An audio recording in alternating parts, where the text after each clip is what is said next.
Hello and welcome to iBuzz, episode number 568. And happy Monday. This call is going to be facilitated today by myself and our lady iBUG, Sandhya Rao. This call is targeted towards all iOS devices. That includes iPhones, iPads, iPods Touch, Apple Watch, and Apple TV. So if you have any questions about that platform, we welcome all questions. There are no dumb questions unless they're the ones you don't ask. So the purpose of this call is mainly to help you increase your efficiency and your comfort level in using the iOS devices and the accessibility features offered. And right now, we're going to have some announcements of what's going on this week in iBUG. And to do this, we're going to turn it over to Sandhya. All right, thank you, Marie. And yes, we have a really pretty busy week this week. Well, some days we have more than one event, so hold on to your hats. Okay, so all time central, all things are on Zoom unless specified otherwise. So for right now, the next 2 hours, we're going to be watching or listening to iBug Buzz, and we hope you'll be participating and doing all that good stuff. Then tomorrow we will be on Clubhouse from 5 to 6, and we can continue the discussion. Any questions that you have about your iOS device, peripherals, and so forth, come there tomorrow and we can address those. Then later in the evening on Tuesday at 7 p.m., we have Mac and Talk, all your questions about the Mac. It's basically the same forum as what we do on Monday nights, the Q&A forum. So you can go there and ask all the questions. Even if you don't have a Mac, you can ask your questions there about whether you should get one, what you should do with the one you have. It's a very powerful, useful place to go to get your questions answered. Then Wednesday, we are off, thank goodness. And then Thursday is It's iBug's Life, and this one is called Come On Baby Light My Fire. Now, what are we going to be talking about there, you might ask? We're going to be talking about lighting fires like your furnace and fireplaces and all kinds of stuff. So it could be a rather sparkly, fiery situation. That will be it's from 6 to 8 on this Thursday. Then Fridays, iBug Night at the Virtual Movies. We'll have those fabulous clues at the midpoint of our call. Come and play the game and try to win those fabulous prizes, even more fabulous prizes. Then Saturday, oh my goodness, Saturday is iBug Apple Workshop from 2 to 4. It's a special. It's one of my favorite Apple workshops of the whole year. And this is where we are going to do show and tell of all of our cool toys. And then you make your shopping list or Santa list or whatever you want to do. And we're talking about headphones, keyboards, speakers, whatever walks in the door. If you have something cool, there's still a little bit of time. So if you, my dance card is filling up, but if there's something, it would be a very quick presentation. It's just a description. It is not a demo. So just let me know. Send ibugtoday@gmail.com. I've had several of you already step forward, and we appreciate that very much. So that is the whole week right there. And then we are on social media. Let me tell you about social media. We have a website, ibugtoday.org or ibugtoday.com. Either one will work. That's the best place to get all the information about what we are doing and our purpose in life and all that good stuff. You can also listen to our various recordings there under the podcast tab. Then you can also listen to our recordings on YouTube or on your smart speaker. And I dare not say anybody's names, and they'll all start talking.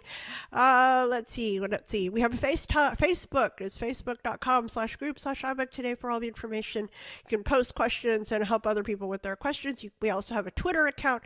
Is at iBugToday. We have an Instagram at iBugToday. We have a mentoring program if you want to be a mentor to help others, or if you need help, fill that out. Okay, with that, Marie, that is what's happening in the iBug world today. Okay, Sandhya, take a deep breath now. Okay, before we get started, I'd like to go around and have everybody unmute and introduce themselves and where you are from. This is Angelo in Ottawa. Hello. Hello, Angelo. Hi, Julie. Hi. This is Herbie in freezing cold Houston. Hello, Mr. Allen. This is Ann from St. Louis, Missouri. Hi, Ann. Great to be here tonight. From Atlanta. Hi, Bridget. From Jacksonville. Pete. Janet from Colorado. Judy from Connecticut. Marcia. Hi, Marcia. Sarasota, Florida. Jake from Michigan. Hi, Jake. Hello. This is Brad. I'm in Dallas. Hello, Brad. Do I know you? Dana, Cincinnati. Go Bengals. Hi, Mr. Dane. We knew that was coming. Linda from Humble. Hi, Linda. Hi. Gary Ned from Texas. Gary and Ned, welcome. Liz in Fort Worth. I'm sorry, was that Liz? Yep. Yes, welcome. I grew up in Fort Worth. This is Anybody Dee. else? Oh, hi, Dee. Hi. Southern Illinois.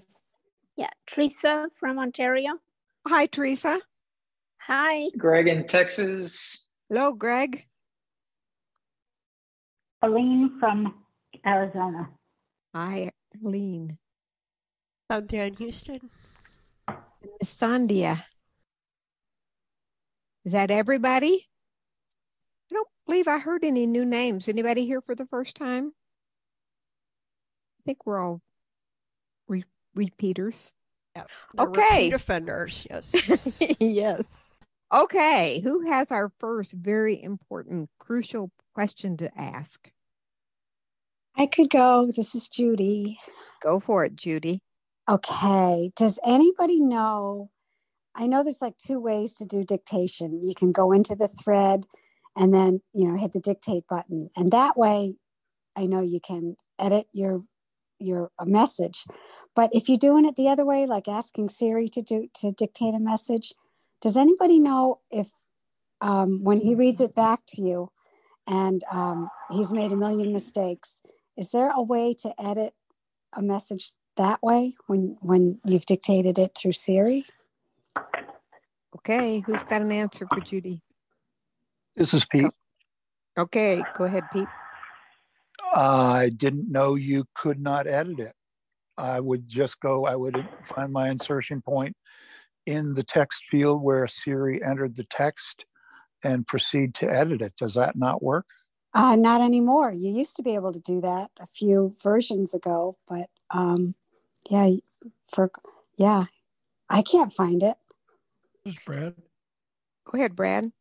I didn't think you could ever edit when you ask Siri to send a message because you're on your home screen, you invoke Siri and you say send a message to whoever, and it says, what do you want to say? You say it, and then it comes back and it says, this is what you said, do you want to send it? But it's not an edit field and you don't have a keyboard. At least that's been my experience, and that's why I never use it, but because I don't trust dictation and there's always something to be edited. This is Sandhya. So, go ahead, Sandhya.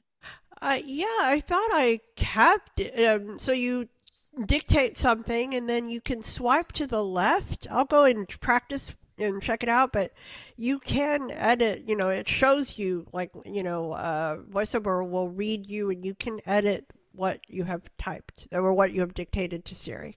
But I'll go back and check and come back. Cool, thanks. Just a quick, I think when she says, do you want to send it? You say no. And she'll put it on hold. And then that gives you a chance to go edit it, I believe. Really? I could never do that. I'll keep trying that. Usually if I say no, it seems like it's gone forever. Okay. Okay, thank you. Okay, next question. This is Pete. Yes, go ahead, Pete.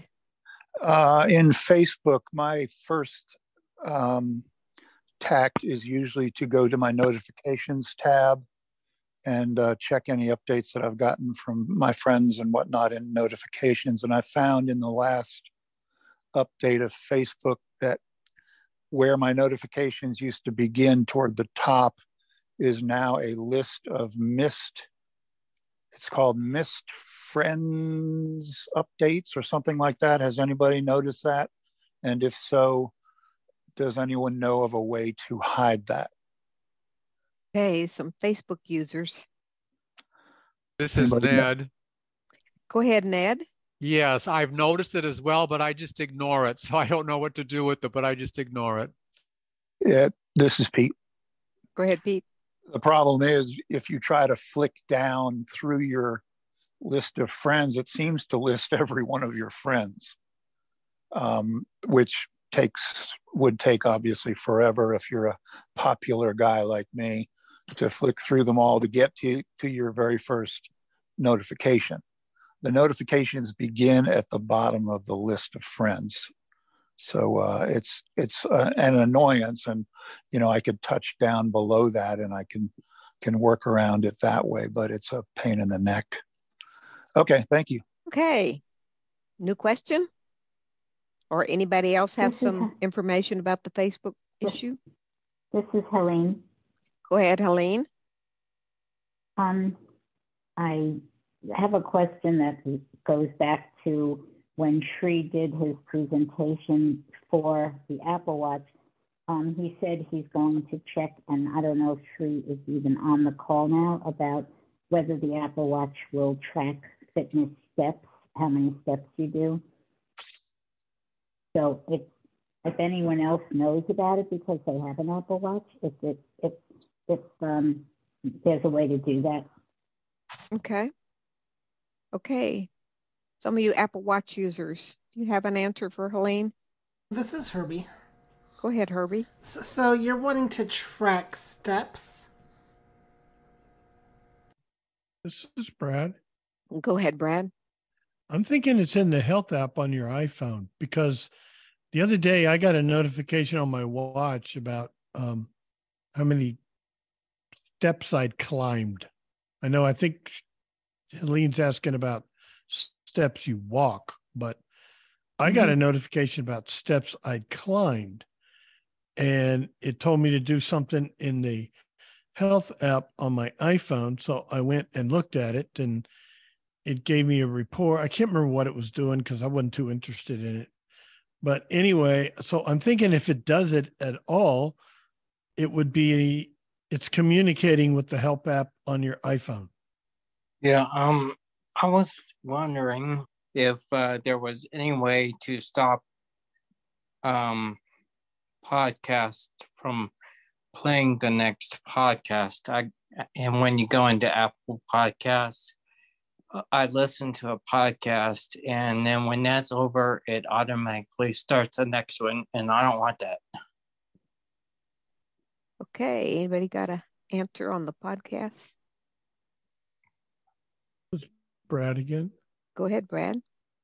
Well, I assume Dana is using the native podcast app on the iPhone. It's been a while since I've used that, but I would look in your settings for the podcast app, and there should be a setting in there to, play next podcast in a, what do you want to call it, in your up next, or in a given podcast, play the next one.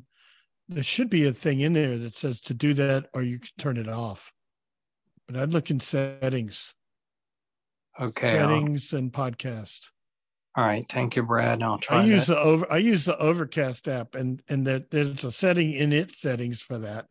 And I'm sorry, but I switched from the Apple Podcast app, but I swear I recall seeing a similar setting in there. But it's been several years since I switched, but it's got to be there. Okay, thank you. This is Pete. Go ahead, Pete. If not there, Dana, then you might look for the term continuous play and switch it off. Sometimes it refers to it as continuous play. Okay. Thanks, guys. Okay, good questions. Have another good question. This is Jody. Go ahead, Jody. I got a comment and then a question. So Okay. last week I found an app called Zuzanka, which is spelled Zuzanka. I didn't pick the name. And this app will scan for expiration dates on products. And told me my raspberry jam is 6 months out of date.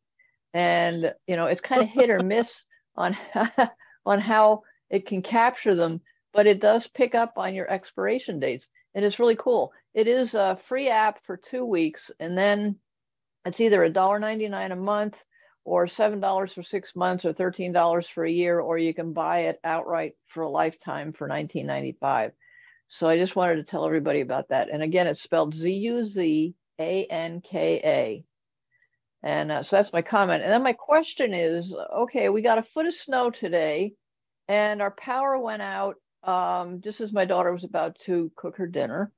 And I was sitting here thinking I wasn't going to last long tonight because my battery on my phone was down to 80% and decreasing. And then the power came back on. So I'm going to finally sit here and say, okay, what is a good backup battery app for my phone? I keep putting it off and saying, well, I don't need one. And I think that when the power is on, and now the power's gone out, and who knows if it's going to do it again. This is Brad. Go ahead, Brad. It wouldn't be an app. It would be a device you buy. Oh, excuse me. That's what I meant. Yeah. Go a backup to battery. Amazon. I got several of them. I got one that's a cheap one from a no-name Chinese company. It's really heavy. It's got 20,000 milliwatt amp hours, but it's slow. But it'll allow you to charge your iPhone like 6 times from practically dead. Has 2 USB-A ports on it. But that's the first one I bought. It's slow. I got another one that's from Anker, Anker. That's what I thought you were going to say. There are other brands. This one I got is smaller. It's maybe 5 inches tall, 1 inch diameter. It's very light. I carry it in my backpack all the time so that I can recharge my phone. I can recharge my phone at least a couple of times from 20% up to 100% in about an hour. But there are all kinds of them, from the no-name, never heard of them companies from China to name brand companies like Anker or Belkin. I would look for the little one I got, 5,500 milliwatt amp hours, and that one's fine. It's light. I carry it with me. I use it when I'm flying on like Southwest because they don't have power. I plug my phone in, stick the thing in the seat pocket in front of me, and I can use my phone on the whole flight. And when I get where I'm going, I got 100% battery. But there's all kinds of choices. Just look for USB. What do we call them? Not battery backup. It's something else. Just battery USB. pack. Yeah, battery pack. Okay, battery pack. Yeah, I wish I had the. I mean, I could probably look up the model of the one I got in my previous purchases, but anyway, there's lots of them on Amazon, and I think the cheap Chinese one was $20, but the Anker one was $35. It was well worth it. It's much better. Okay. Dana. Go ahead, Dana. Yeah, you could also try atguys.com. They have a battery charger, or you could go to speaktome.com. They have one also. Okay, thank you. Suva. Hey, good evening, everyone. So yeah, those are all good recommendations. So Anchor is good, and then also I've been using one called Blaver. You can find it on Amazon, and it's been working for the past, I would say, 5 years straight, no problem. It's 20,000 milliamp hours, and anchors are small, reliable, and this is another one that's how do you spell that? It's BLAV. Let me see. BLAVOR, Blabber. Oh, thank you. Okay, Blabber. And then you'll find it's 20,000 milliamps, are about $27. Yeah, it used to be going for in the range of like $50 range, but it went down quite a bit. So yeah, it's been working out well, but 4 or 5 years, no problem. Well, good. Thank you very much. You're welcome. Okay. Oh, go ahead, Pete. Jody, I just wanted to suggest that you think about what you might want to use it for. If you're thinking of a power outage that might last, I guess this is maybe the first time in a while you've had a power outage, but if you're looking for a length of time, then you do want to go bigger to 15,000 or maybe 20,000 milliamps. And those are going to run you $50+ bucks, probably more. But they have these lipstick sized ones, which are about 3,500. And they will, like Brad said, they'll charge your phone maybe once or twice. So think about what you want to use them for. And, if you want to keep one at the house and not have to travel with it, then you might want to go with a big one if you want to have power for, what might be a day or two or longer power outage. Okay, thank you. Okay, those are some good suggestions. And by the way, Jody, thanks for the heads up on that app. I live alone, and that might be something I really want to look into. Oh, yeah, the expiration me too. dates. Yeah. Yes, me too. Thank you. Yeah. Okay. Can I ask who has another question? Well, if you or do you want me to wait? No, go ahead. All right. My daughter has an 8+ phone, and we were just talking while she was trying to get some backup stuff at Home Depot because of the power outage. Anyway, her 8+ has been going through its battery like crazy mad ever since she updated to 16.2. Is anybody else having that problem? Okay. Any battery problems on 16? This is Suva. Go ahead, Suva.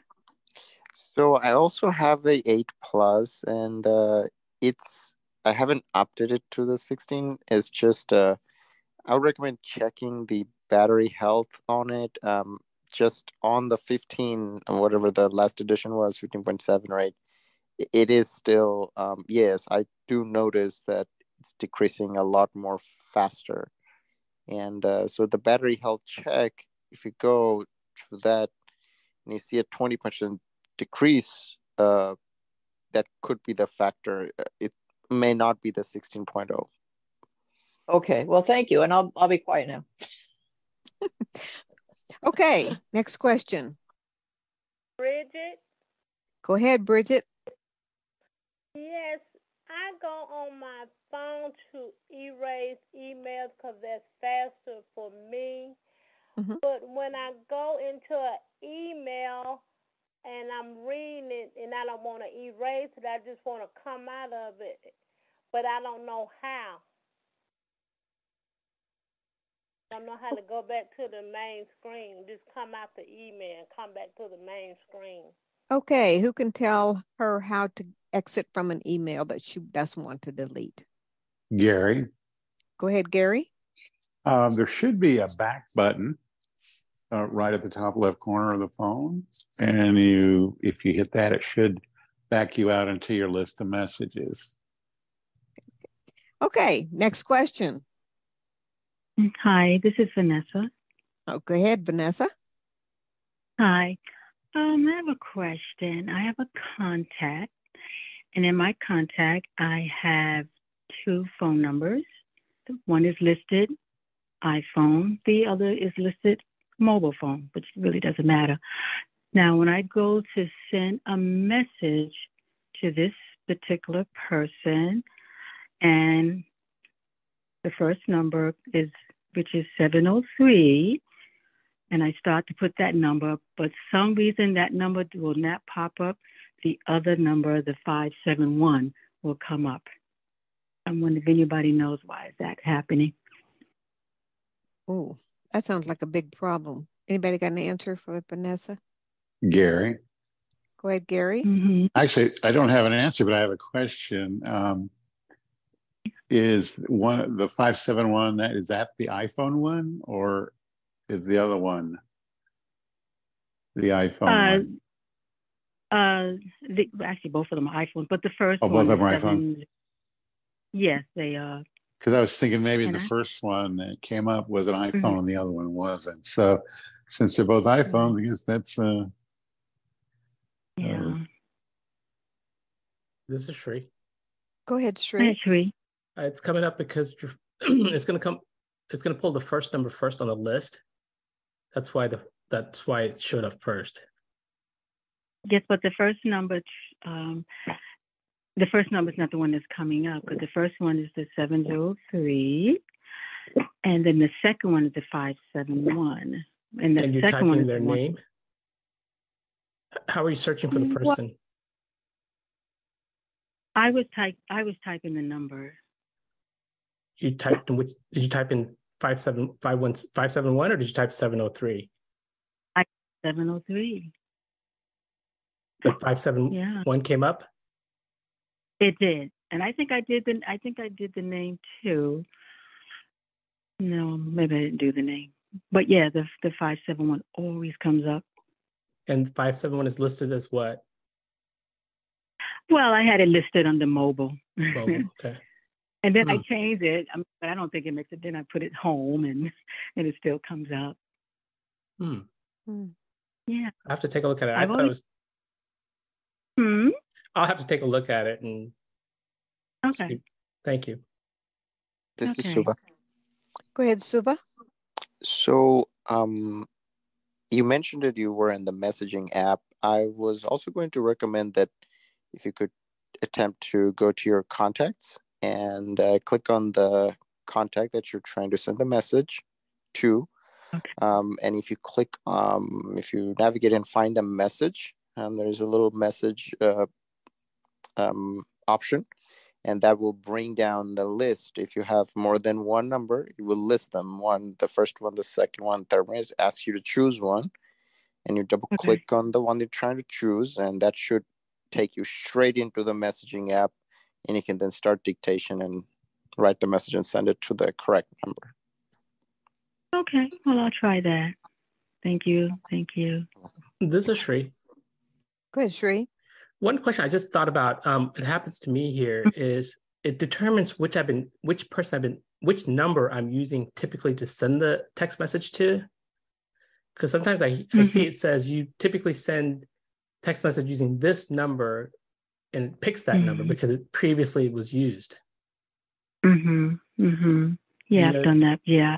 Okay. Yeah, I have used that number before, the one that I don't want to use now. Yeah. Okay. Well, thank you guys. Anybody else got any further thing on that? I have one little quick suggestion maybe. Did you try typing out the entire number, even though the other one pops up? If you go ahead and type out the full 703 number and see if it accepts it. And after that, it might use that as the default. Okay. That's I'll just try. a suggestion. Okay, next question for us. Dana. Go ahead, Dana. I thought I'd ask my second question. I am a member of a tandem bike club, and I was wondering if anyone knew of any apps that would call out the miles after you ride them, like 1 mile, 2 miles, 3 miles, like that, and so on. So I don't have to guess. Anybody got an answer for that one? This is Janet. I thought they had a tandem bike thing in Fitness Plus. They have a tandem bike. This is Herbie. Go ahead, Herbie. There is an outdoor cycle workout for the Apple Watch. So I don't know if you have an Apple Watch or not, but Dana. Yep. And well, this is not a stationary bike. It's actually correct a bike. Okay. So the outdoor cycle would be your bikes that move, with the wheels and stuff like that. Your indoor bike would be like your stationary bikes. Okay. Same with like the indoor walk, that would be your treadmills and whatnot, and your outdoor walks would be like going on a track or walking going for a real walk or whatever. So that's when it says indoor and outdoor. That's how it differentiates between the two. So at least for the Apple Watch, that's how that works. This is Dana. Yep. Okay. Does it actually call out the mileage that you ride? Because that's what I'm looking for. This is Herbie. Go ahead, Herbie.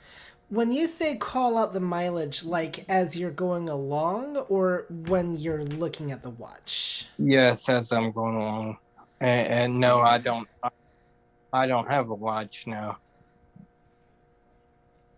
Is there somebody else with an answer? This is Janet. I'm not sure if you heard me or not, but I didn't. Go ahead, Janet. I thought I saw on the Fitness Plus they had a tandem bike thing on there. Okay. You might want to look on the Fitness Plus app on your iPhone. This is Herbie. I don't think I have that app. So, first of all, you can get Apple Fitness Plus. It now shows up in your settings how you can get a 3-month trial of it, which goes to my second point, is that it is a subscription service. It's not a... which I'm sure they might have a workout thing in there for tandem bikes, but it's not like, say, from what I know about Apple Fitness Plus, they give you guided workouts. It's not like the Apple Watch that measures what you do. But to answer your other question, Dana, about the watch, I think I want to say yes, you can get it to call out some of that information. I usually find that type of thing annoying, so I would have it disabled myself, but it does... The Apple Watch does give you what are called milestone achievements. So for every quarter mile, you will get like a little do, or if you've reached a goal or whatever. So there are ways to get the Apple Watch to do that type of thing, yes. Okay, thank you. All right. Somebody else have a question? This is Jody. Go ahead, Jody. I just wanted to comment for Dana. There was a series of apps called, there was Map My Ride, Map My Hike, Map My Walk, and I haven't used it in quite a while, but that might offer you the mileage as you're going along. I haven't used them in a while, so I can't really say personally. But it's I'd check out Map My Ride, I think is the name of the one. All right, thank you, Jody. Sure. This Roy. Go ahead. This is still on Dana's question. Okay. I use Blind Square for when I walk, and you can just shake the phone and it'll tell you how far you've gone. Now, whether it'll work with the bicycle ride, I don't know, but Blind Square, it's pretty expensive, but it will tell you how far you've gone just by shaking it. Okay, let's move on. If we have another question. Teresa? Go ahead, Teresa. Yes, Chico with a question. Okay, Chico, go ahead. Yeah, my question is, iOS 16.3 just came out today, and I want to know how can I get a better experience of utilizing the features, or. Okay, does somebody have an answer for Chico? This is Janet. I know they did a wallpaper for Black History Month, and I didn't see anything new really that popped my interest. So this is Pete. Go ahead, Pete. I want to echo exactly what she said. All I saw when I downloaded, I went into the general settings, and in the description of the update, all it mentioned was the wallpaper for Black History, and I think that's all. I didn't remember any other feature updates, Chico, so I'm not sure anything is different in iOS 16.3 as opposed to 16.2. This is Brad. Go ahead, Brad. There was something I didn't understand about security keys for added security. I haven't been paying attention to too much about what this new feature really is, but it's an added feature for when signing in on your Apple ID, but that's the only things I saw. This is So true. it would probably be a good idea to update for security reasons, but I don't know of any other features. Yeah, you're right. This is Sri. All right, Sri. So basically, it's a two-factor authentication using an external third-party key fob to verify your verification. That was one of them. And there was also one in iCloud, but I can't remember what that one was doing. Okay, Chico, I hope that helps you some with some of the new features of iOS 16.3. Okay, Teresa, you want to go ahead with your question? Yes, thank you. I have the iPhone 13 and I'm currently using iOS 16.2. When I make a call from my iPhone and on the other person, the person receiving it, it shows up as unknown caller. When I went into my settings under phone, it shows to show the caller ID. Like I have that turned on. So why is it still showing up as unknown caller at the other end? And how do I, fix it? I've turned that off and turned it on again, but it's still doing it. Okay, who has an answer for Teresa? And this is why your number is showing up on their phone as an unknown number? Yes. Okay. Who's got an answer for Teresa? This is Janet. It sounds like it's Wait, something Janet, hold. You need to wait to be recognized before you continue, but go ahead. Sorry about that. It might be something on their end, sounds like. They might not have updated their, go into your settings, general about it, update their, what do they call that? Self-service thing. Every once in a while you get an update from them. It's more than one person that it's showing up as caller, like unknown caller. It's not just one, Can I ask you a further question, Teresa? When it says unknown number, does it then actually give the phone number out? No. It just doesn't say who it is? No, it doesn't. No, it just says unknown number. Okay, somebody have an answer for Teresa on this one?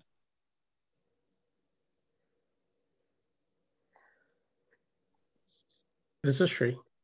Go ahead, Sri. Teresa, is it occurring to the same carrier that they're not receiving it? Or no, it's going to a different carrier. I'm going to give you just a solution. I don't know what the real answer to your issue is, but have you told the other person to add you into their contacts so then they would see it? I am in their contacts. Oh. Yeah, when he calls me, he just tells Siri to call Teresa and it dials my number or dials my cell number. So I am in his contact. And who's your carrier? He's like I'm in Ontario, so he's with Rogers, and I'm with Freedom Mobile. You might want to reach out to your carrier and see if they're doing anything. Okay, but it's only like I don't know. It only seems to be my number that's showing up as unknown caller to him.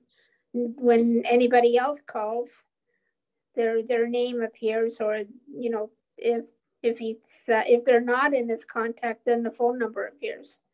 This is Herbie. This is David. Go ahead, Herbie first, and then David. So your number is coming up as unknown when you call him, basically, and that's what you're saying? Yes. So I would go to your phone in options and settings and make sure that the option for blocking caller ID is turned off. And the other possibility is then he should also go through his contacts and make sure he doesn't have one labeled as unknown.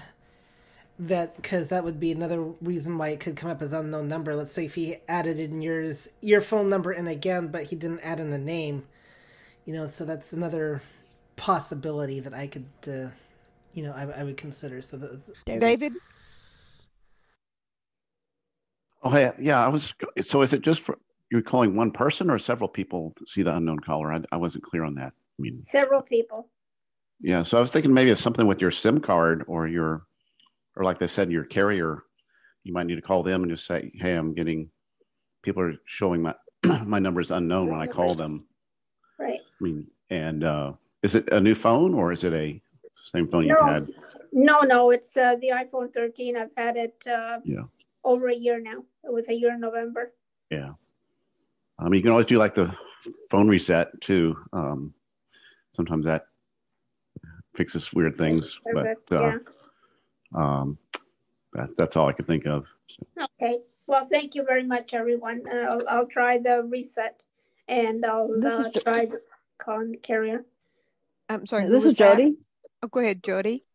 Yeah, the other thing I might try, you said you had caller ID turned on. What I would suggest is turn it off and then turn it back on again. It could be that when you've updated your phone that it didn't come through or something like that. I'd just try that. Make sure your caller ID is turned on, but I'd toggle it.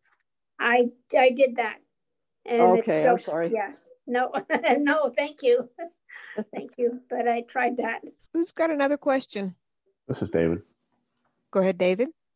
Oh, I had a couple more things to add from the previous okay. topics that I wasn't able to get in.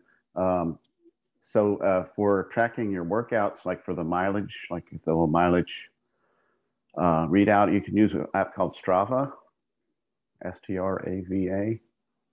It does all kinds of workouts for running, biking, hiking, all kinds of things. And you can set it to, give you audio alerts either on the phone or also on the watch. There's a watch app, but I think he said he only has a phone, so they'll still do it on the phone.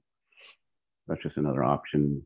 A lot of people use it and they share their workout data with each other, and it's kind of like a community, like a social community also.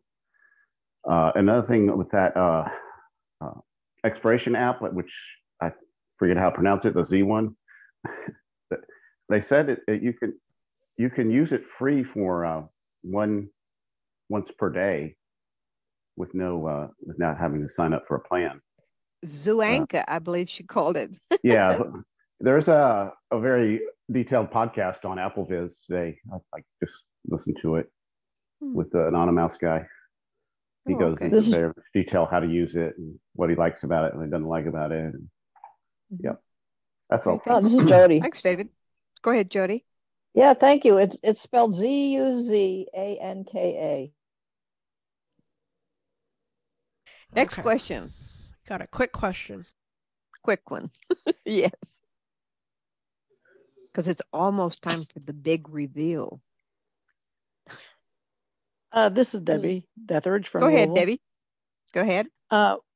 Was wondering if quick comment on Helene's. I as well go to the health app and look into the steps. There's a steps one, and then they'll tell you how many steps you've done. But my question is there a way, if you're using Gmail on your phone, to create folders on your iPhone, or do you have to go to the computer for that? Okay, you're talking about the Gmail app? Well, or the native app?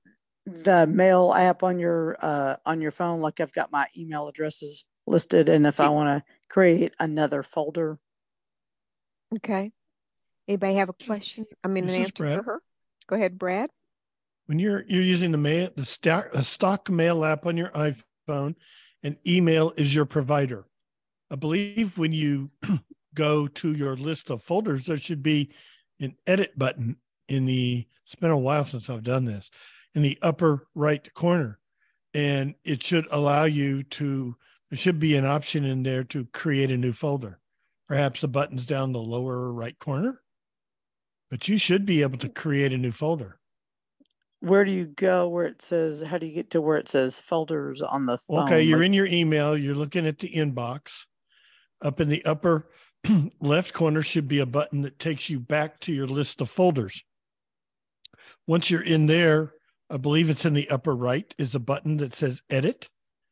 you go into there, and then you should find a button perhaps on the bottom. Like I said, it's been a while since I've done this, and you should be able to find a button that says new folder, create new folder, something. And you'll want to make sure that you have focused on the top level of so that that determines where that folder is created. Like, for example, if you're on inbox, you might end up creating a folder in the inbox. You don't want to do that. You might want to make sure you're on the top level, which would be the name of your account, so that it's on the same level as your inbox, your sent items, and any other folder. But that would be where it is. Like I said, it's been a while since I've done it, but it was pretty simple. It's just knowing where to find it. Once you find it, it's easy. Okay, I think we need to cut you off because I believe it's 6 o'clock. Yes, and very good. Thank you, Marie. My goodness, very busy there. And, yes, great questions. Yes, definitely. Okay, so now we're at the midpoint, and we would like for anybody who didn't get to say hello the first time, please say who you are and where you're from. Jody in snowy New Hampshire. All right, welcome. Shree from Virginia. Shree, welcome. Julie from California. Kathy in almost snowy Tulsa. Okay, Kathy, welcome. And Vanessa, Georgia. Hello, Miss Vanessa. Welcome. Anybody else? Marvin in Chicago. Hey, Marvin. And who else? Suva from Houston. Hey, Suva. Welcome. Brian from Ontario. Hello, Brian. Welcome. Who else? Want to say hi? It's Debbie again from Kentucky. Okay. Anybody else want to say hello? Oh, this is David from Houston. David, there you are. Welcome. Okay. Anybody else going once? Nate from Maryland. Hey, there you are, Nate. Welcome back. How are you, sir? Good to have you. Doing well. Good, Hope good. You're doing well. Okay, that's all we can ask for. Okay. All right, now, here we go with those. We're getting ready for the big reveal. This is the movie that we will be watching on Friday night, hence the name iBUG Night at the Virtual Movies on Friday night. It'll be the movie will start at 8, social time is at 7:30. We have a lot of Name That Tune, some bad, dumb jokes, or whatever you want to call them. Those are prior. We have a lot of fun during the first. Yeah, I know. Not the person telling them, just the jokes. Okay. And we enjoy them. So that's the fun part.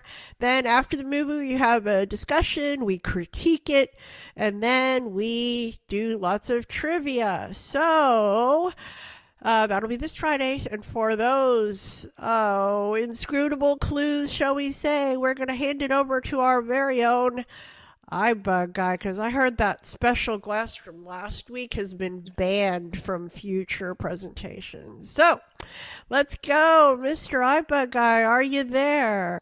Did you meet your fortune teller? Get it off with no propeller. Do it up, it's on with Stella. What a way to finally smell her. Look it up, it's not too strong. Yes. I'm back again. Got someone that can give you some great clues. Back with you. You know, I was listening to some of the questions in the first half, and I was really vibing with those questions, man. Vibing? And the answers, the solutions that people were giving out, those were so dope. But you guys were really fire tonight. Okay. Mr. Hip. You're a little too cool for this group. Who you calling? Sorry. Who you calling dope? I know. I resemble that. Keep going, Mr. McCullough. Go. You can tell I was with my granddaughter this weekend. Oh, goodness. Okay. All right. Let's get ready to... No, we're not doing the Rumble tonight. We're doing something else. What are we doing? Oh, it's now time for...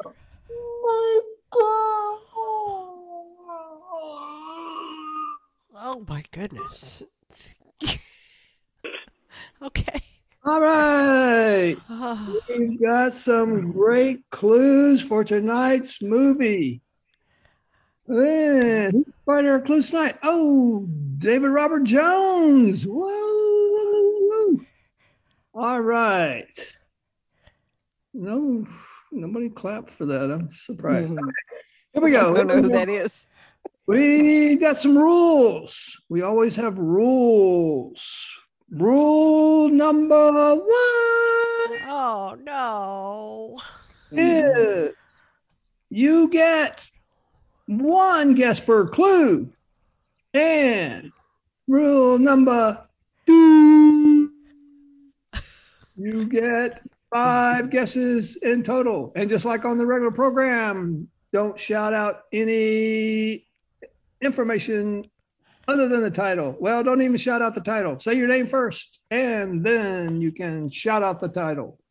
You may leave your, what do you call those things? Microphones unmuted for this segment only, so that you may say your name quickly. All right, let's get going. Rule number 1. Clue number 1. Clue. Oh. Clue. Oh, you did rule number 1. Okay. Clue number 1. Although this week's film starts out in the Lone Star State, it is mostly set in California. Ooh. This is Shree. Shree. San Andreas. San Andreas. Unfortunately, you're full of faults tonight, Shree. Wow, he's on a roll. All right. Did I hear another name? Walked into that one. That was great. Don't encourage him. Okay, keep going. All right. Anybody else? Jasmine Roy. David. Jasmine Roy. Oh, David? I keep hearing Jasmine. No, I thought David, go ahead, David. Oh, maybe not David. Okay. Anybody else? This is Suva. Oh, Suva. Okay, Suva. Eminence in Shadow. I didn't catch that. Eminence in Shadow. Eminence in Shadow. Ooh, that's a cool title, which I have never heard of. Guess what, Suva? Unfortunately, we are not seeing that one this week. Long time listener, first time caller. Thanks for playing. All right. Next. Keep going. All right. Clue number 2. 2. Yes. 2. Yep. I said that. You hurry up. The main character. The main character. The main character. Yes. This is painful. I know. Dated Hollywood's famous beauties. He did what? Dated. Dated. Oh. Wow. Went out with. Probably did more than that, I bet. But anyway. PG. This is a family program. I know. I thought so. Family. Okay, guys. Come on, give us a guess. Say it again, Mr. McCall. Ways to make family. Yeah, I was going to say, can you say this? Yeah. Okay, go. Mr. Dana, did you guess? He wants you to repeat the clue. Yes, Repeat the clue. The main character. This is David. Dated. Hang on, Mr. Dana's guessing. Dated Hollywood's famous beauties. Go. Yeah. Pretty Woman. Pretty Woman. Not this week. Maybe next. All right, David, go ahead. You got it. I know you got it. The Aviator. The Aviator. That's a pretty good guess. That is that famous story about the one, the only Howard Hughes, who was from the Lone Star State and then ended up in California, and he dated some of Hollywood's famous beauties, among many other things, making films, creating flying machines, and starting TWA and other things, and then ended up in a room recluse. Had he died earlier in life, he would have been known as the Golden Boy. I think he's going to tell you no, David. And this, I already said that. He took the long way around to a lonely room. All right, David. Ding, ding, ding, ding. Yes, yes. Yeah, You are way to go, watching David. Aviator. Good job, dude. Winner of 5 Academy Awards, starring that one and only Leonardo da Vinci.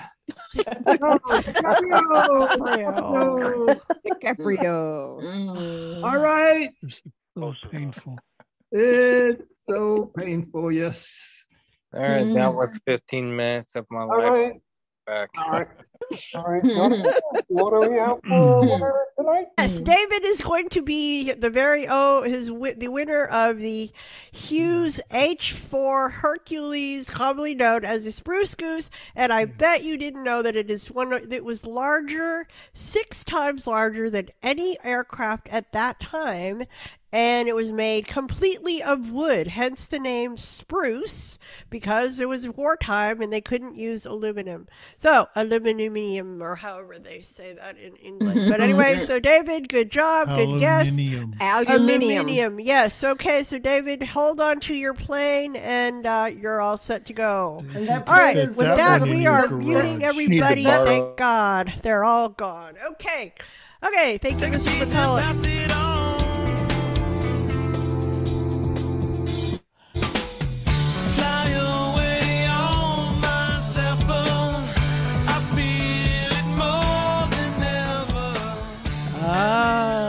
Got it now. Okay, thank you, Mr. McCullough. And now we are going to do our iBUG Bites segment with the one and only Marie. Marie, are you here? I am here. I am here and boy. I'm ready. And this is going to be a quick one. I like the quick ones. Anyway, I'll see. Can you hear me okay? Let me get. Can you hear that okay? Do it again. Do it one more time. Show notifications button. There you go. Bring it closer. Closer. Okay, what I'm going to demonstrate is that scrub gesture, which if you were in here, Brad gave a little bit of explanation about that. But it's a gesture that I have been using a phone for quite some time.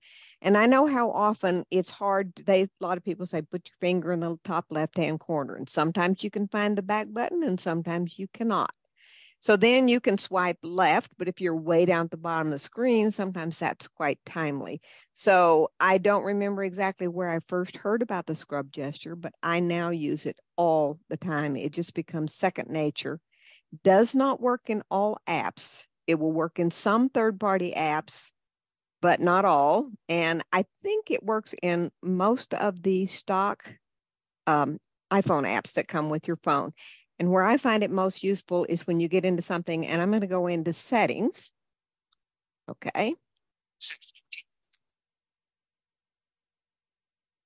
search field. Okay, so if you know that there's a lot of the settings that you have to go in several levels before you get to what you want. So I'm going to go down to accessibility because that's a good one that we all use a lot. Voiceover on. I'm going to double tap on voiceover.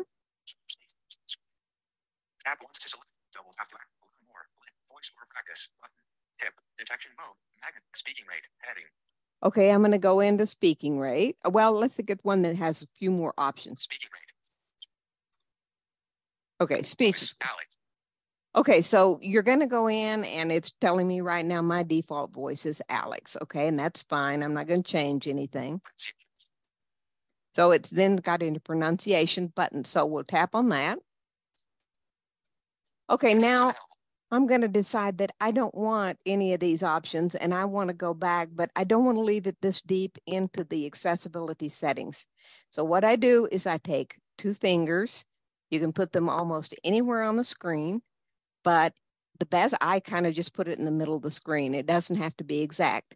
And what you do is place your 2 fingers on the screen, and then you make the figure Z. And you kind of move slightly down the screen as you make the gesture. And what that does is that activates your back button. So now see, I went back to where I double tapped on the pronunciations button. I'm going to scrub again.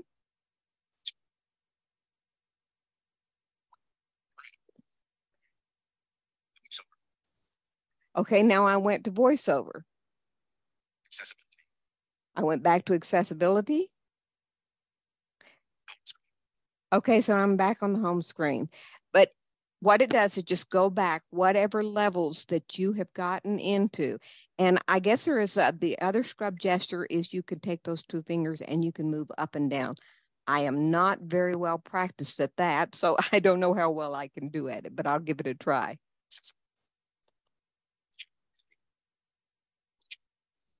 Voiceover on. Okay, let me see it. Okay, it did work. You just scrubbed your fingers quickly. And these gestures should be done fairly rapidly. You don't want to take a lot of time because then you could get other things happening. So you just do it quickly. And if you know what the letter Z looks like, so I go left, right, left, and moving my fingers down slightly on the screen. And that forms the letter Z. And the up down is just what it says. You just take the 2 fingers and you scrub up and down, and all of these are done quickly. So I hope you guys will practice these. If you don't already use the scrub gesture, it's very, very useful feature. Okay, that's it. Do we have any questions? All right, anybody have a question for Marie? Thank you. That is definitely useful. Dana. Okay, Dana? It's really not a question. It's kind of a comment. I have done the scrub gesture like you just did, but I did the letter S, and that works too. Oh, I didn't know that one. That's a good tip. I find the Z is so easy because it's just straight. You know, it's just That's me. true. I can do it really, really fast. The S that I do though, it's like straight on the top and curved, and then straight on the bottom. Oh, okay. So it's almost like a Z, but it's an S. Okay. This is All Pete. Right. Go ahead, Pete. Marie, if you did left, right, left, that is an S. Maybe I do right, left, right. Yeah, that would be now, the Z. Yeah, you're right. You're right. I do right, left, right. Yes. I always described it as a lightning bolt. But I guess either way you do it, it just works, and it's really fast. It gets you out. Yeah, of if you do deep, it fast, right? You can get into real deep levels in some of these things, and you're quickly back to the beginning where you started. So it's nice. Okay. Any other questions? Nate. Go ahead, Pete. It's Nate. I just go back and forth from left to right fast 2 or 3 times. And that's the same thing as a Z. Mm-hmm. Mm-hmm.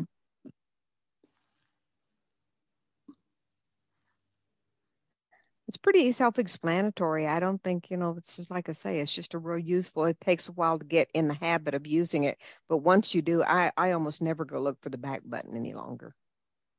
This is Sri. Go ahead, Sri. Yeah, one thing I would also suggest, make sure your fingers are apart. Yes, yeah, true. A little bit of space between your fingers.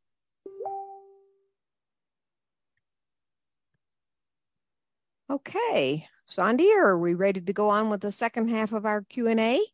All right, thank you, Marie. All right. Useful, and And I know sometimes we say, "Oh, things are easy. Everything's easy when you know how to when do you it." know how to do it. So I know it just comes out, but definitely, try these gestures. That's why we try to pick things that we think are going to be useful for you.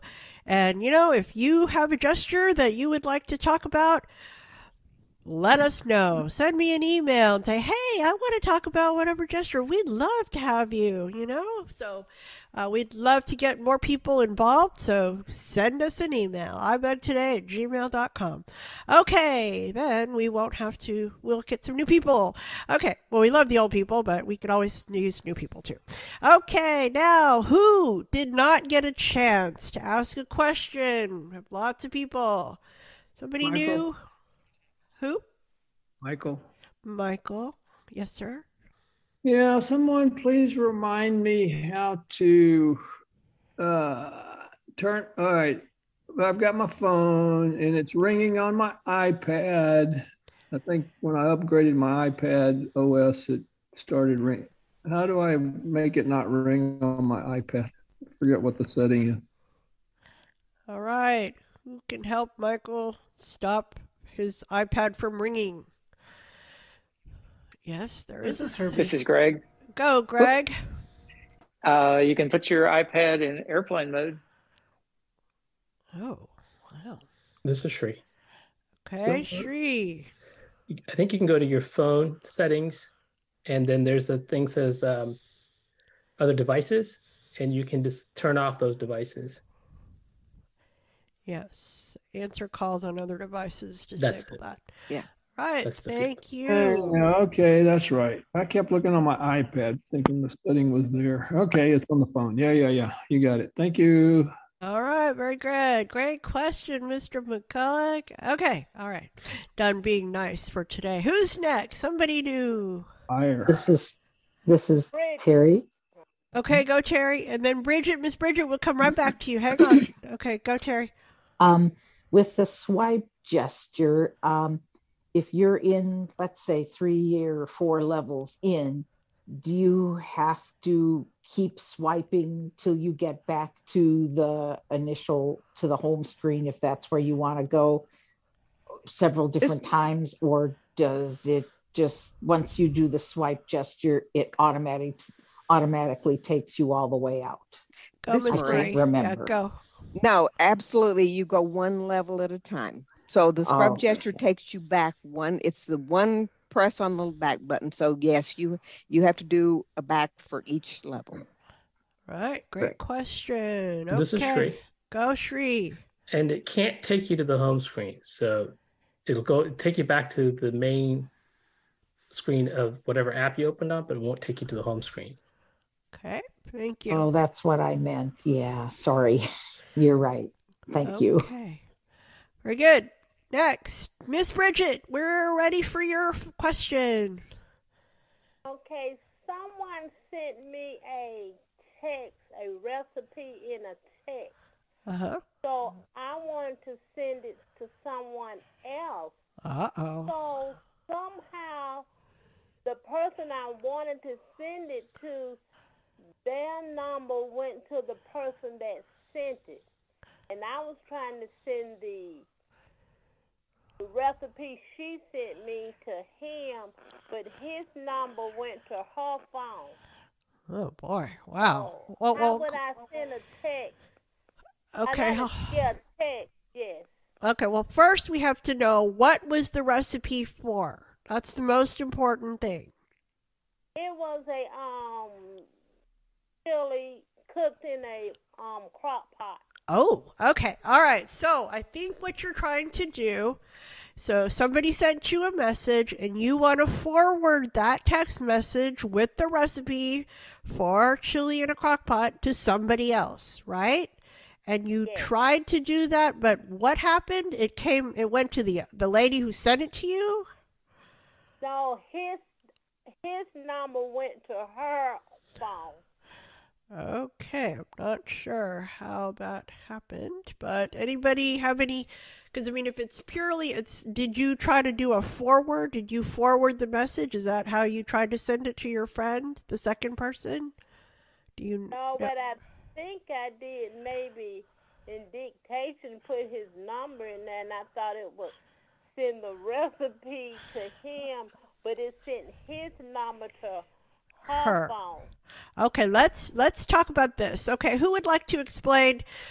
So what I would suggest, Miss Bridget, to do in the future, if you have your recipes, just a regular text message, it could be whatever it is, and you want to forward that to somebody else. Okay. All right, who on this call? Somebody that hasn't had a turn.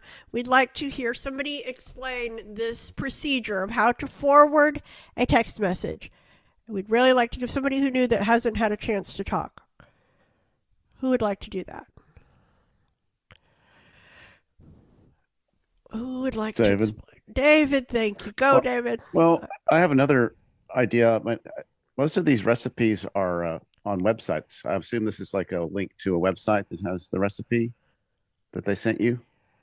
Like it launches in Safari when you click on it.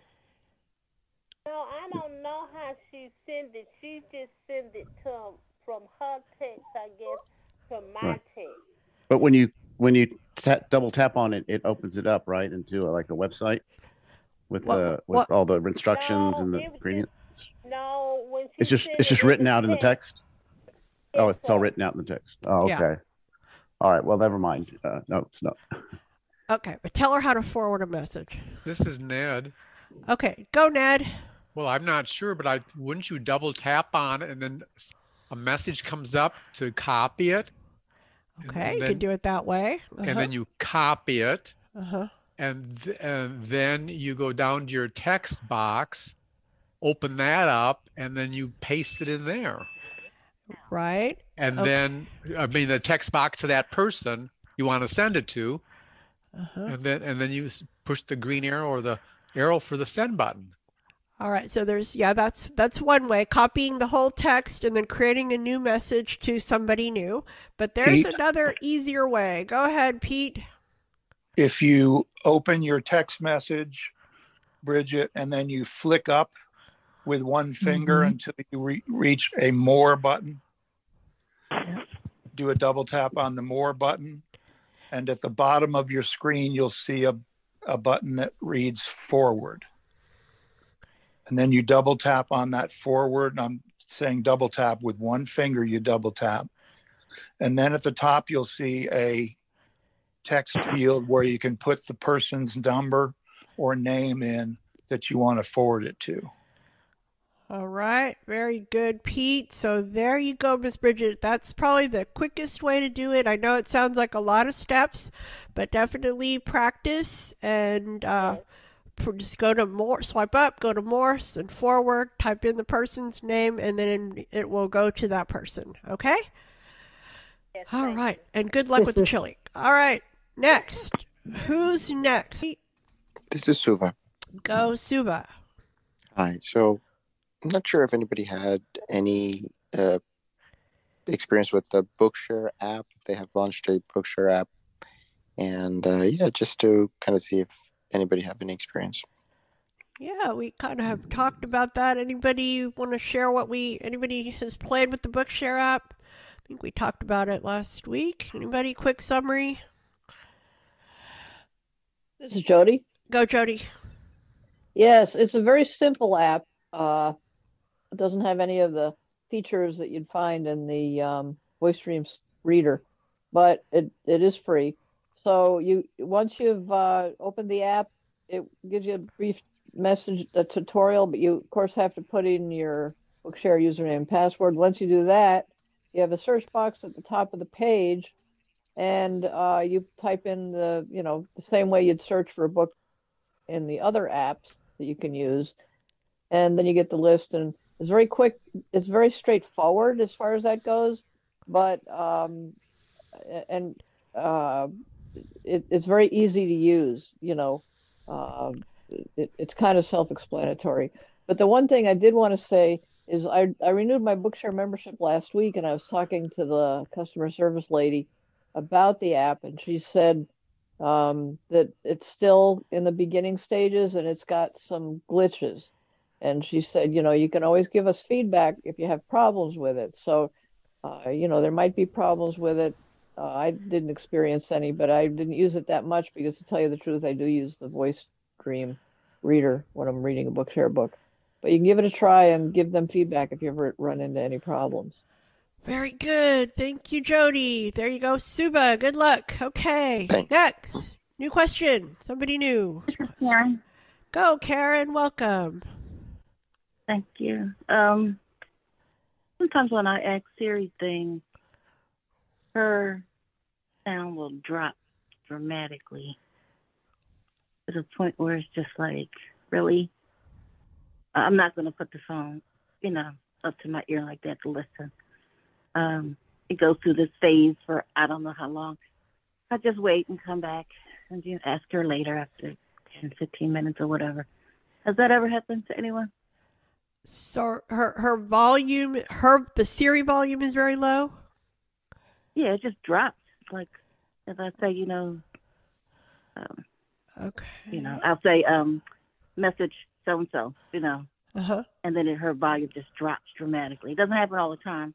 But it Okay. happens sometimes, and I'm like, I'm not dealing with it. I can still hear it if I put the phone to my ear, but I'm not doing all that. I'll just do whatever I got to do later. Okay, we had our Siri complaining session during the first half, but anybody having this issue of Siri dropping volume?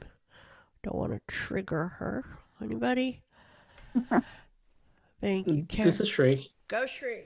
Do you know what kind of phone do you have? 13 mini. Do you know if you're touching the where the notch is when you're asking Siri a question? Where's the notch? The notch is the little cutout in the top portion of the screen. Because if you try to hover over it, like you cover it, it'll go back from speaker to earphone. Yeah. I doubt it. Okay. I mean, I don't know. I doubt it because my hand is because you press the side button, right? To touch the Siri. Correct. Okay. So yeah. I doubt it. I mean, I've done that before. I know exactly what you mean about having your hand too far up there. I'm familiar with that. But this isn't that. She just goes down and stays down. Okay. All right. Well, This is Terry. Go, Terry. I don't know if it's the same thing. I've not noticed that with Siri, but I do notice that if I am listening to something on headphones, I'm streaming, and the volume will suddenly drop and stay low for maybe 5 or 10 minutes, and then it comes back up. So I don't know if it's a related bug or not, but it is a problem. And I'm not even touching the phone or the headphones or anything. Okay, so it looks like a bug, but it does come back eventually, Karen. Okay, and you've tried all the obvious things, resetting and all that kind of stuff, turned off your phone? No, I'm not doing all that. I'll just, if I'm trying to send a text message and she does that like 2 or 3 times, I'll just go to my text message, conversation and do it that way. Okay. I don't do all that extra stuff, yeah. Okay, we might try resetting. Maybe it would help. Okay, heard a comment, Suva?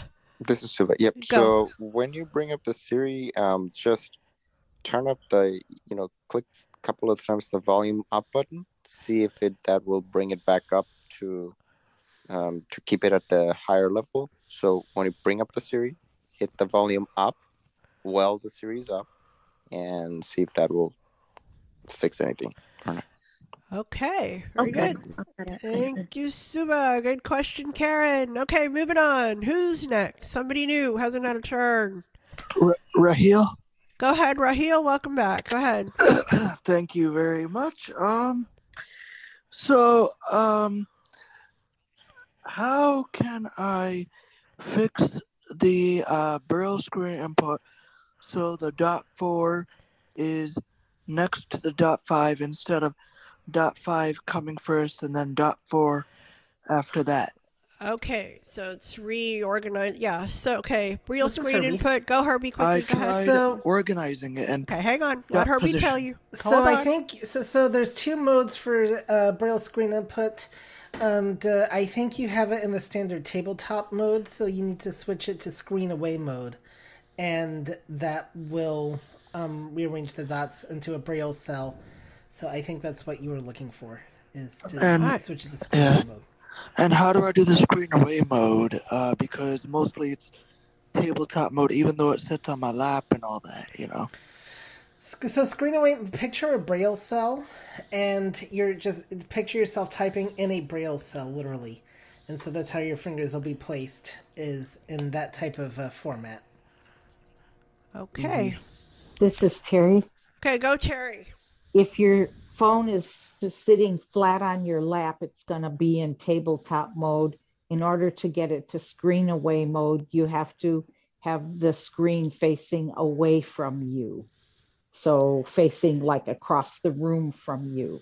And so you have to hold the screen differently, or the phone, you have to position it with your fingers on the end of the phone, each end, to make that happen. So you mean like turn the camera like towards me, but the screen away or something? Yes.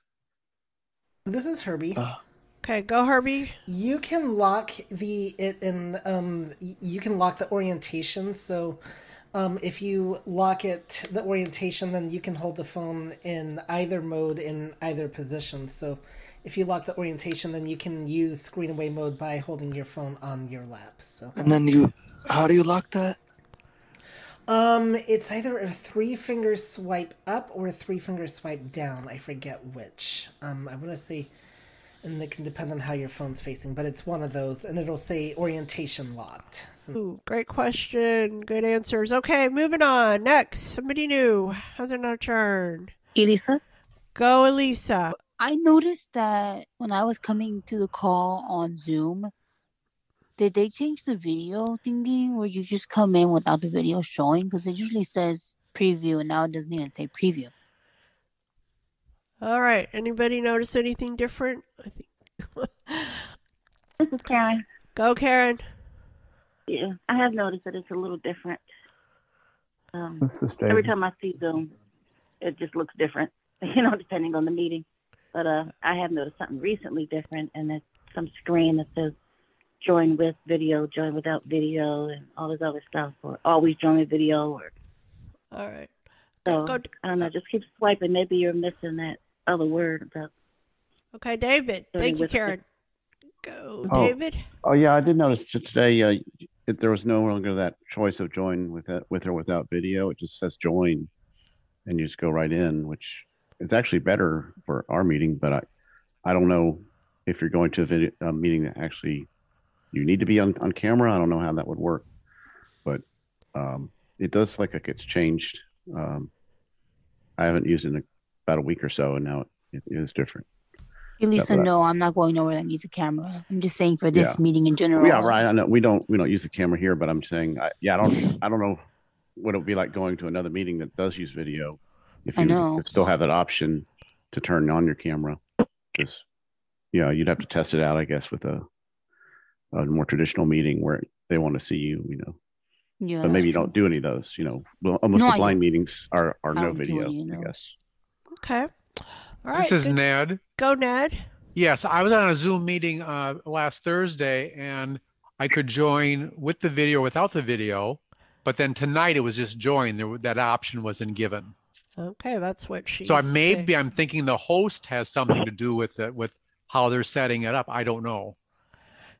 I'll have to check. I think we have disabled that. I mean, there's still some people that come in with video, so I don't think we can control what you do, but all right. We will. Good question, Elisa. Thanks, David. Okay. Next. Who's next? New question. Jody. Go, Jody. Yeah, there was a question earlier when we were talking about the Zuzanka app, and somebody, I think it was David, mentioned the podcast, and my internet cut out and I didn't hear his answer. Where would I find that podcast about Zuzanka? This is David. Go, David. It's the Apple Viz, okay. Apple VIS, and it's I think it might have just come out today or very recently. It's that guy that does all the demos, most of their demos. He goes by the name Anonymous, but his real name is Thomas. But he does really thorough demos of a lot of stuff, a lot of apps and features of the iPhone. Okay, thank you. Very good. Thank you, Jody. All right, who's next? Somebody new. Gary. Go, Gary. I have a question about, I was discussing, back when 16.2 came out, we were discussing whether you should restart your phone after the update. Now, I've always done that, and I was talking with somebody who said, I don't ever do it. So I'm just curious whether that should or shouldn't be done, or does it really matter? Wow, these are pretty philosophical questions here, Gary. Okay. Yeah, well, kind of in a philosophical mood right now. I guess so. Okay. Anybody, the pros This and is cons? Herbie. I just want to say that I'd never even heard of this idea till very recently, but I've never restarted my phone after updates, and I have not had any issues whatsoever. So, all right, very good. Okay, thank you. Anybody else? This is Brad. Go, Brad. Your phone gets restarted during the update process, but yeah, no, I've heard people talk about doing it after that. Restarting. Restarting is always good. Cleans the slate. Like taking that Etch-a-Sketch upside down and shaking it. And I do that. I just kind of started doing it when I heard people talk about it, and so that was just kind of curious about whether. Okay, go, Pete. Thank you. Never done it. Never had any problems. Okay, very good. So I've done it both ways, so got a perspective there. Very good, Gary. Thank you very much. Okay, who's next? New question, new person. Good job, Gary. Came through. Who's got our next question? Angelo. Yes, sir. What you got going on? Any new? Well, I was just notified to update to 16.2 today, so I don't know why you guys are on 16.3 already. Okay, well, that's a good question. I don't know. Does it roll out to different times? I don't know, but just be on the lookout for 16.3, okay, Angelo? Okay. And the other thing is, I tried to get the Bookshare app, and it said not allowed in Canada. Aw. Okay, well, I'm sorry. You're always welcome to visit us here, okay? I think about it sometimes. Okay, we'd love to have you. This is Shri. Go, Shri. I think for Angelo, I think if he kept swiping right in that upgrade, he's going to see 16.3 in the bottom. Okay. Oh, okay. All right. Good deal. Good observation there. All right. Good job, Angelo. All right. Who else we got? Well, I have a question. What is my question? Has anybody, I have a playlist, and I haven't tried this feature, and I'm just wondering how it will work. Like, you create a playlist, and you can share a playlist, or it says share play. Now, I know we've talked about it when we were going over the new updates and new features coming out. So how does that work? Has anybody used the feature? Not what they read about it. Has anybody actually used it and knows what happens? Because I kind of know, I think, what it's supposed to do. I guess everybody can listen to it together. But I don't know, does it work or not, actually? Anybody? Brad. It's over FaceTime. Uses FaceTime even if you're not using video. I mean, it shares with people who are on FaceTime call. They can share a video. In this case, share a playlist would be share audio. Teresa? Next. Go ahead, Teresa. I'm in Ontario, and I have Bookshare, Ontario, Canada. So Angelo says he's in Canada, but he can't have Bookshare. Okay, well, there you go, Angelo. Go figure out why Teresa's got it and you don't. Okay. What province is he in? I have Bookshare on my website, but I tried to download the Bookshare app, and it wouldn't let me. Okay. The App Store wouldn't let me. Oh, okay. I don't know, but you can get a Bookshare book, right? Yeah, yes. no, she's talking. Yes. Yeah. Hold on. Yeah, you're talking about the app, not the actual No. Bookshare service. Okay. All right, I'm sorry then. That's okay. That's okay. Jody? Okay, go Jody. Yeah, I would call Bookshare and I would tell them that because they might not realize that it's limited that way. Are you able to use the Victor Reader app to read Bookshare books? I don't have that. I have Dolphin Easy Reader. But Okay, that does do Bookshare, yes. Okay, all right. Well, good. Yeah, I would call Bookshare and I would tell them that you tried getting it in Canada and it wasn't available from the Canadian store. It's definitely. I really highly recommend the Victor Reader. It does cost I think $9 or whatever, $5. I'm not sure the cost. You can get the whole package for VoiceStream Scanner and VoiceStream Reader. And it's well worth it. It's the best money I ever spent for apps because they're really excellent.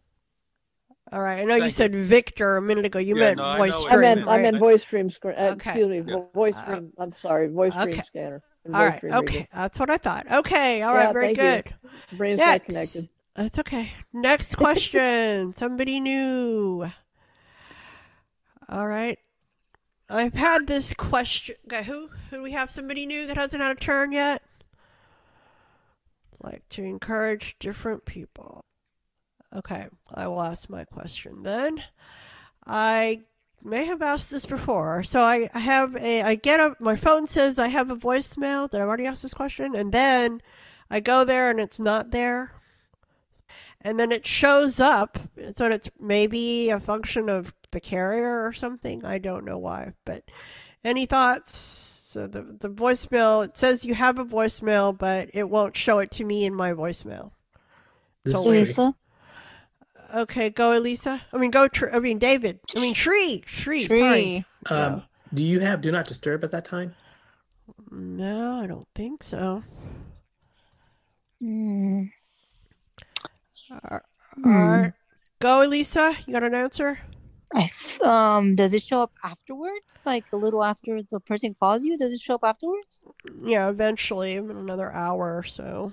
That's weird because I see my voicemails right after the person calls me, so that is kind of strange. Okay, thank you. Okay. All right. Okay, who's next? New question, new problem. This is Julie. Julie, go for it. How are you? Go ahead. I'm good, thank you.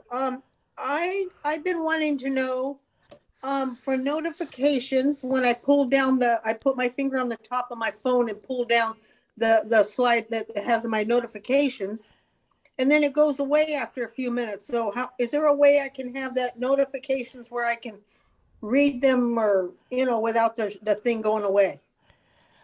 All right. Who would like to help Julie see her notifications?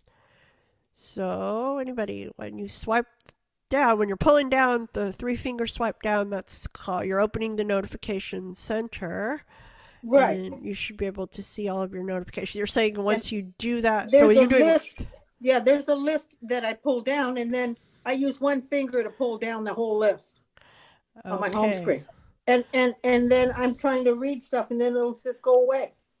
All right. I think I have an idea, but who would like to help Julie out with this issue? How to review her notifications.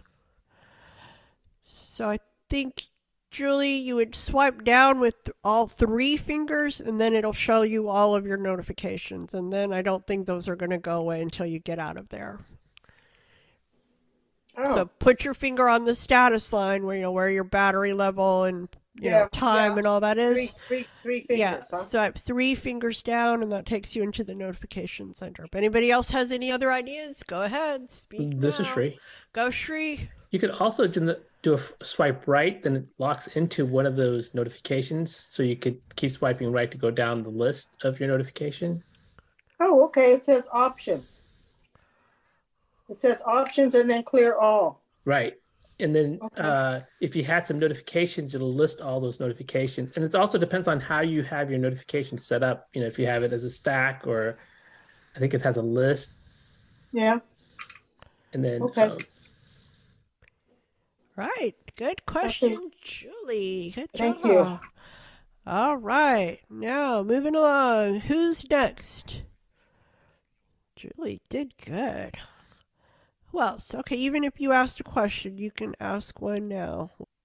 All right, quick, another question. I have done some FaceTime calls lately to my niece, and I sometimes cannot get out of the call. Does the 2-finger magic tap work on getting, closing FaceTime?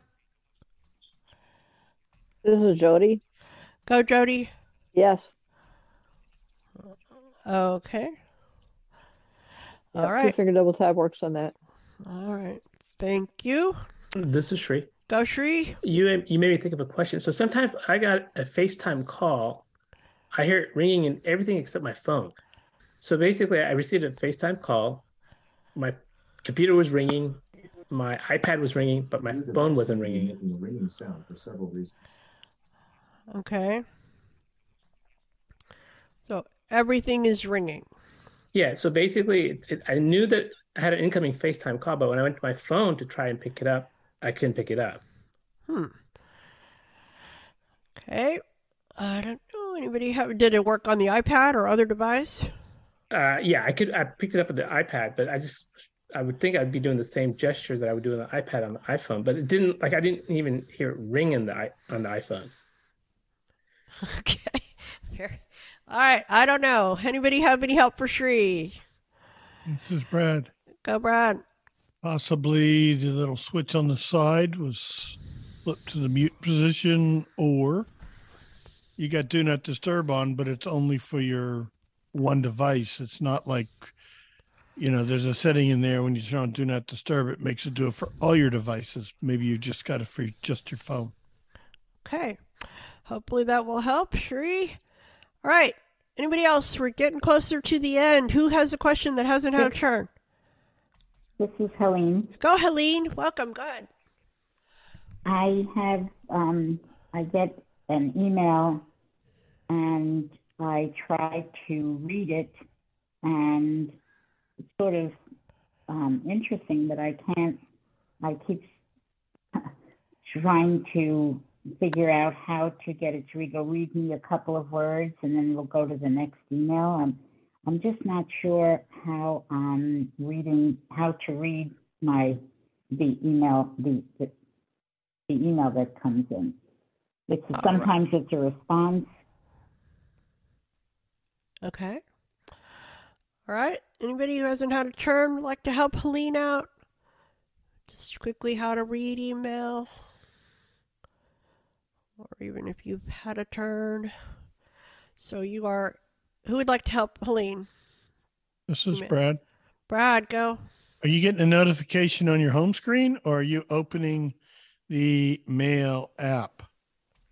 Because if you open the Mail app, they should just all be listed in your inbox, starting, I would think, with the newest on top. That's how mine is. Okay, go, Helene. What were you going to say? It is in my email, and I select all, and then I'll see from so-and-so, and then I touch it, and I'm on the right side of the screen, or, I'm right in the email, and I try going left to right to have it read to me, or I try going down with my finger right there and then push one finger down. And right. it doesn't excuse me. Right side of your screen. Are you talking iPhone or iPad? Yes, I try it on both. So it's only on the iPad. On your iPad, you'll have your list of mail on the left side, and you want to select the email and perhaps put your finger on it and then double tap to make sure that it's selected. And then on the right side should be the actual contents of that mail item. Maybe you're not double tapping on it. Yes, and then if I read it on my phone, how would I make it be read to me? You would touch it someplace on the screen, and if you do a 2-finger swipe down, it will start reading from the point you touched on the screen, or you could do a 2-finger swipe from bottom towards the top, and it will just start reading from the top of the screen and read you everything. All right. So just all I would say, a quick summary is, Helene, when you open the mail app and you're in your inbox, it's showing you all the messages that you've received. Okay. So you double tap on whichever one you want, and then it will open the whole, it'll open it up, and then you can start reading. Because a minute ago you said you were hearing a few words of it. So you may have like a email preview or something where it reads a few sentences. So you need to be sure that you have opened the mail message, the individual message, and then start reading. Okay? All right. All right. Great question. And we have maybe one 1-minute question. Anybody else with a 1-minute question? I had a 1-minute question and it floated out of my head. Elisa? Okay, go ahead, Elisa. Is the cafe posted of the Apple Watch that Sri did, so I can look at the how to unpair and pair watch? I think so. I'll have to check on that. There have been some problems, so it should be up, but a good question. Can you let me know by message? Okay. Thank you. All right. This is Terry. Go, Terry. I couldn't get to the phone before. I just wanted to say that I have the same problem that Shri was describing. Okay. All right. The thing about the FaceTime on different devices. Shri has a lot of problems, Yes, but let me think now. A couple of minutes ago. Yeah, okay. I think I'm having a problem now. I know. I'm just kidding. Okay, thank you, Terry Ann. Okay, I'm going to get in trouble. Yeah. It's time to end the call. All right, Marie, thank you so much for helping me to facilitate tonight. Marie? Where'd she go? Thanks, Marie. I think she went to sleep, just like I'm sure she's not. Okay, well, very good. Thank you, Marie. And let's see, quick recap. It's kind of not exactly a quick recap. Okay, tomorrow's iBUG Mini Buzz, 5 to 6. Mac and Talk in the evening at 7 to 8:30. So Wednesday's off, 8 o'clock and then on Thursday, remember, come on, baby, light my fire. We're going to learn how to light things on fire. I mean, not arson in particular, but like how to legally light things that need to be lit. Okay, I hope that's clear. Anyway, we're not encouraging pyromania, no. Then Fridays, iBUG Night at the Virtual Movies. We're going to be watching a really good movie. It's a biopic of Howard Hughes called The Aviator. It's a long movie, so remember to take a nap again. Lots of nap taping. iBUG believes in naps, okay? Then Saturday is iBUG Apple Workshop Show and Tell Edition. And therefore, we're going to be talking about all kinds of devices, whatever people have offered to demonstrate for us, show us, talk about. We will talk about them. So if you have a device that you would really like to share, send me an email, ibugtoday@gmail.com. All right. And with that, we are going to say goodnight. And thank you very much. I am here. I just had my headset muted. Oh, there. Sure. Well, I didn't want you guys to hear me crunching on my crackers. No, I don't want to hear any crunching. No crunching. All right. Let's see if we're going to say goodnight and then all the great questions. Everybody. And hold on. Don't go away yet. Don't go away. Good night. Yeah, good night. Good night.